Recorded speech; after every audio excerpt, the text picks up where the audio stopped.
మరొక సమస్యతో కూడా ఆ టీచర్లు ఉన్నారు, వాళ్ళతో కూడా మాట్లాడేటువంటి ప్రయత్నం చేద్దాం. ఒకసారి లేవండమ్మా మీరు ఒక్కసారి.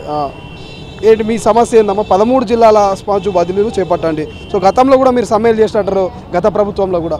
సో ఏంది ఏం డిమాండ్ ఉంది మీది? ఏం ఫిర్యాదు చేశారు అక్కడ?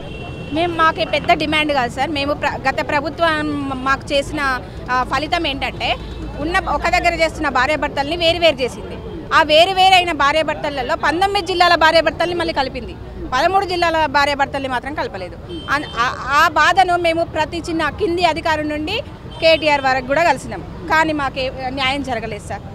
అది చాలా బాధ. అయితే ఇప్పుడు కొత్తగా కాంగ్రెస్ ప్రభుత్వం వచ్చింది, ఒక ఫ్రెండ్లీ ప్రభుత్వం వచ్చింది, ఒక స్వేచ్ఛాయుత వాతావరణం వచ్చిందని మాకు అనిపించి అసలు మేము ఈ ప్రగతి భవన్కి ఇక్కడ వస్తే 1 కిలోమీటర్ దూరంలో మమ్మల్ని అరెస్ట్ చేసి మమ్మల్ని పోలీస్ స్టేషన్లో వేరు పోలీస్ స్టేషన్లో వేసింది సార్. అటువంటిది ఈ ప్రగతి భవన్ లోపలికి వెళ్ళి మాకు వినతి పత్రం ఇవ్వడానికి మాకు ఊహించిరా మీరు భవిష్యత్తులో ఎప్పుడైనా ప్రగతి భవన్ అలియాస్ ప్రజాభవన్లో అడుగు పెడతారని ఎప్పుడు అనుకురా? అనుకోలేదు సార్, ఎట్టి పరిస్థితుల్లో. ఎందుకు అనుకోలేదు అంటే ఇక్కడ లైన్గా పోలీసు వ్యాన్లు ఉంటుండే మేము ఎన్నోసార్లు వచ్చినాం. జస్ట్ మేము రిప్రజెంటేషన్ ఇద్దామని వచ్చినాం, ఒకసారి రాఖీ పండగకి ఇస్తామని వచ్చినాం. ఎందుకంటే మాకు అన్నలాగా, ఒక ముఖ్యమంత్రి అంటే ఒక అన్నలాగా, ఒక తండ్రిలాగా అనుకొని వస్తే కూడా మమ్మల్ని గేటు కూడా ముట్టుకొని ఇవ్వలేదు సార్. మమ్మల్ని వెంటనే అరెస్ట్ చేసేసి పోలీస్ స్టేషన్లో వేసిండ్రు. అటువంటిది ఈరోజు మేము ప్రజాభవన్లోకి వెళ్ళి మేము చక్కగా మా సమస్యను చెప్పుకోవడం జరిగింది. వాళ్ళు సాల్వ్ చేస్తా అన్నారు.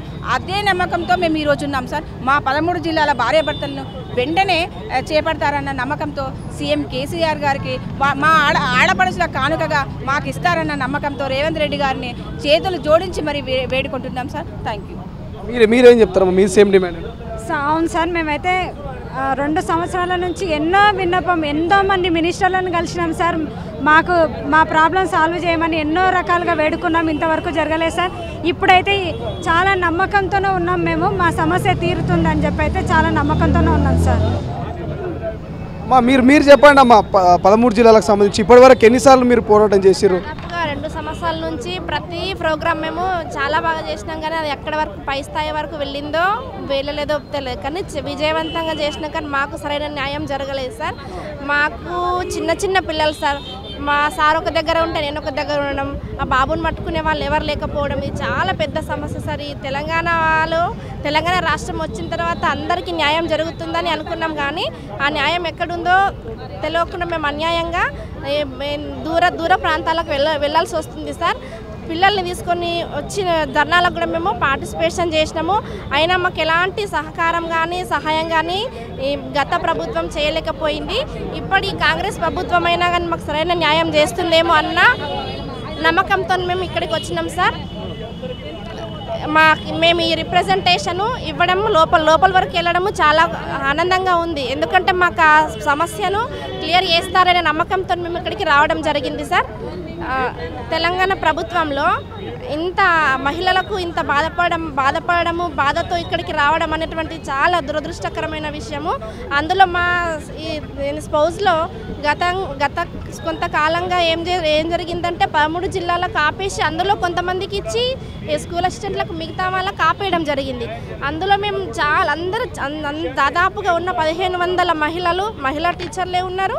అందులో అందరికీ చిన్న పిల్లలే ఉన్నారు సార్. పట్టుకునే వాళ్ళు లేరు. అటు మా డ్యూటీకి మేము సరైన న్యాయం చేయలేకపోతున్నాము, ఫ్యామిలీని కూడా సరిగా చూసుకోలేకపోతున్నాం సార్. ఈ కాంగ్రెస్ ప్రభుత్వం అయినా కానీ మాకు న్యాయం చేస్తుందనే నమ్మకము మాకు పూర్తిగా ఉంది సార్. దానికోసం మేము ఎదురు చూస్తున్నాం సార్. మీరు ఎక్కడి నుంచి అమ్మా, ఎక్కడ డ్యూటీ చేస్తారు? నిజామాబాద్ నుంచి. నేను ఉండడం నిజామాబాద్ సార్, డ్యూటీ చేయడం కామారెడ్డి సార్. నాకు చిన్న పిల్లలు ఉన్నారు సార్. 5 ఇయర్స్ పాప, 3 ఇయర్స్ పాప ఉన్నారు. అసలు వాళ్ళని ఎక్కడ ఉంచాలో కూడా తెలియలేని పరిస్థితి ఉంది. మా సార్ పొద్దున్నే డ్యూటీకి వెళ్ళిపోతే నేను పొద్దున్నే వాళ్ళని స్కూల్కి పంపేయడానికి కూడా ఇంట్లో ఎవరు లేని సిచ్యువేషన్. చాలా ఆనందంగా ఉన్న మా కుటుంబంని ఈ 317 జీవో వల్ల చిన్న భిన్నం చేసేసారు సార్. ఎంత బాధాకరంగా ఉంటుంది. అసలు జాబ్ చేయడం ఎందుకు సార్? సంతోషంగా ఉండడానికే, కానీ ఆ సంతోషమే మాకు కరువైపోయింది సార్ ఈ 317 జీవో వల్ల. ఆల్రెడీ 19 జిల్లాలకు స్పౌస్ బదిలీలు చేపట్టిర్రు, 13 జిల్లాలకు ఆపేసారు. ఆ 13 జిల్లాలో కూడా స్కూల్ అసిస్టెంట్ బదిలీలు జరిగినాయి, హెచ్ఐటి బదిలీలే ఆపేసారు సార్. సీఎం గారు తలుచుకుంటే అది ఎంత పని కాదు. ఆల్రెడీ మొన్న అసెంబ్లీలో కూడా స్పౌస్ ట్రాన్స్ఫర్ చేస్తామన్న సార్ నోటి నుండే వచ్చింది. ఆ మాట బట్టే మేము చాలా దూరం నుంచి పొద్దున 3 గంటలలో బయలుదేరి ఇప్పటివరకు వచ్చాం సార్. రిప్రజెంటేషన్ ఇచ్చాం. చాలా గట్టి నమ్మకం ఉంది సార్ మాకు రేవంత్ రెడ్డి గారి పైన. మా మా మా మా మాకు సంబంధించిన సమస్య సార్ నోట్లో నుండి వచ్చిందంటే అది 100% అవుతాయన్న నమ్మకంతో ఇక్కడి దాకా రావడం జరిగింది. మా సమస్య అయ్యే వరకు మేము మంగళవారం శుక్రవారం వస్తూనే ఉంటాం సార్. తొందరగా ఆ సమస్యని చేసాలని కోరుకుంటున్నాం సార్ మేము. సో అన్న మీరు ఎక్కడ ఉద్యోగం చేస్తున్నారు, ఏంది ప్రధానంగా? సో ఏం చెప్పదలుచుకున్నారు?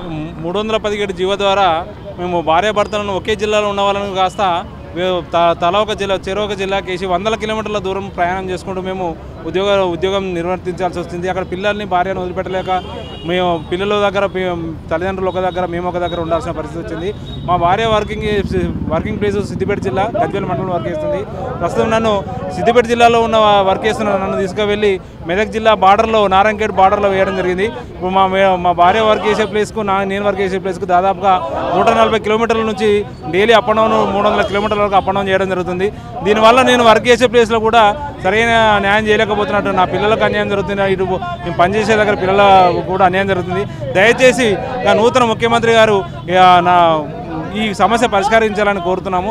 గతంలో ఎన్నోసార్లు మేము ఎన్నో ధర్నాలు చేసినాము, ఎంతోమందిని ఎవరిని మన మినిస్టర్లను కూడా కలవడం జరిగింది. అయినా వాళ్ళు ఎట్లాంటి పట్టింపు చేయలేదు. కనీసం నూతన ప్రభుత్వం అయినా మా సమస్య తీర్చాలని కోరుతున్నాం సార్.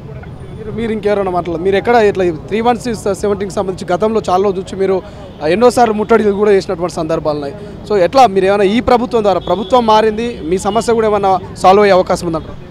ప్రభుత్వం మారింది, సమస్యలు కూడా పరిష్కారం కావాలని మేము కోరుకుంటున్నాం. 10 ఏళ్ల నియంతృత్వ పాలన ముగిసింది. ఒక ప్రజాస్వామ్య ప్రభుత్వ పాలన రేవంత్ శకం ప్రారంభమైంది. ముఖ్యమంత్రి రేవంత్ గారు చెప్పారు, కాంగ్రెస్ ఇచ్చిన 6 గ్యారంటీలతో పాటు 7వ గ్యారంటీ మానవ స్వేచ్ఛ. మానవ స్వేచ్ఛలో భాగంగా భార్యాభర్తలు ఒకే జిల్లాలో పనిచేయాలనే కనీస కర్టసీని కూడా గత ప్రభుత్వం కాలరాసింది.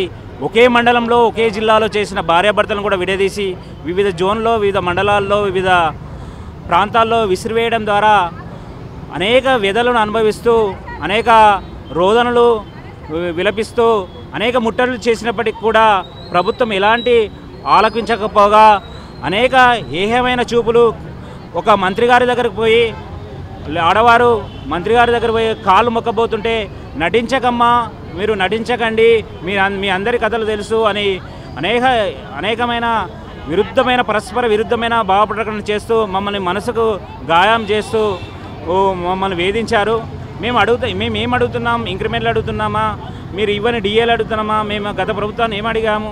మా యొక్క ఏదైతే భార్యాభర్తలు అప్లై చేశామో మీరు ఇచ్చిన జీవో ప్రకారం మేమైతే ఏదైతే అప్లై చేసినామో మా సొంత జిల్లాలకు లేదా భర్త ఉన్న జిల్లాకు భార్య ఉన్న జిల్లాకు మేమైతే అప్లికేషన్ ఇచ్చామో అప్లికేషన్ ప్రకారం మీరు పరిష్కరించాల్సింది ఉండే.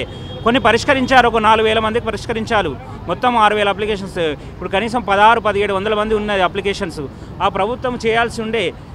చేస్తామని మోసం చేసింది. ప్రజలు కూడా వాళ్ళను వెలివేశారు. మా యొక్క ఉసురు కూడా కొంత భార్యాభర్తల ఉసురు కూడా తగిలింది. వాళ్ళ ప్రభుత్వం మారింది.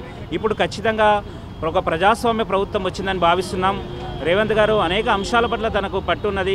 మా 317 బాధితుల్లో భాగంగా ముఖ్యంగా మా స్పౌజ్ బాధితులను పరిష్కరిస్తే అనేక రకాల తర్వాత 317 బాధితులు కూడా పరిష్కరించవచ్చు. మొదటగా మా భార్యాభర్తల సమస్యలు పరిష్కరిస్తారని కోరుతున్నాం.